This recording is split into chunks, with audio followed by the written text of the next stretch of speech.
Thank you. Senator Wicker, please. General VanHerck, let's keep talking about the Arctic then. During your posture hearing last year, I asked you about the Coast Guard's authorization to build 6 new icebreakers, and I appreciated your response in support of these ships. But as we all know, they cannot operate in the high north without fuel and supplies. Currently, the farthest north deepwater port we have is Dutch Harbor. On the other hand, Nome, Alaska, nearly 800 miles north of Dutch Harbor, has been granted money to dredge and develop a port in order to provide services to deep draft ships. How would additional icebreakers and the development of the port in Nome enable NORTHCOM to accomplish your mission in the Arctic? Thanks, Senator. First, the 6 icebreakers that are on plan for the Coast Guard are crucial to enabling persistence to operate within the Arctic. Persistence is also enabled by having fuel capability further north than currently in Dutch Harbor, in Nome, as you alluded to. That allows either the Coast Guard, through their cutters, or their icebreakers, or Navy vessels to remain more persistent. That's strategically important to that location. I would like to clarify one thing. The Infrastructure and Jobs Act that was just passed provided about $250 million for the Port of Nome.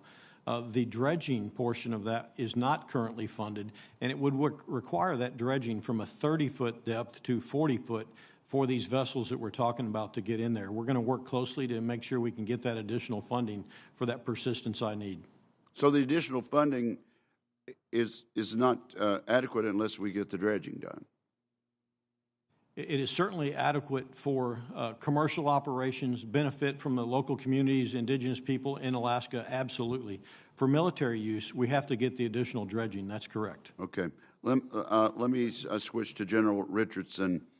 The Navy Small Craft Instruction and Technical Training School, NAVSCIATS, provides training to partner nations from every combatant command. To date, the school has trained over 13,000 students from more than 120 partner nations. What's the importance of keeping NAVSCIATS? What are the potential risks in terms of international support and partnerships should its capacity be reduced? Well, thank you for the question, Senator, because NAVSCIATS is a force multiplier. And it's for all of our nations. As you said, 123 partner nations utilize this school, over 13,000 trained. This school has been open for 52 years, and quite honestly, what it does, low level, it's pennies to operate. You talk about a low-cost, high return on investment, this is it. And quite honestly, if you think about it, the U.S. Navy has big ships. Other nations, there are very few other nations that have really big vessels. And most of the other navies and coast guards from the other partner nation militaries, as well as the coast guards, have smaller vessels. You talk about the Amazon. They don't have highways, they have rivers.